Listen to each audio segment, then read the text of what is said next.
तुम्हीही वजन कमी केलंय का? हेल्दी खाल्लंय, व्यायाम केलाय, वजनही कमी झालं, पण काही दिवसांनी ते परत वाढायला लागतं. का होतं असं?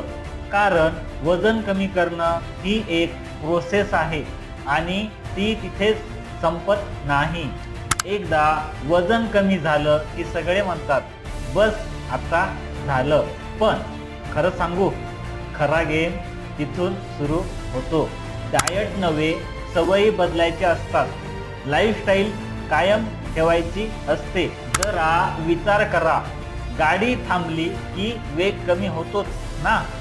असंच व्यायाम आणि हेल्दी सवयी थांबवल्या की वजन हळूहळू परत वाढतं. म्हणून वजन कमी करणं नव्हे तर टिकवणं महत्त्वाचं असतं.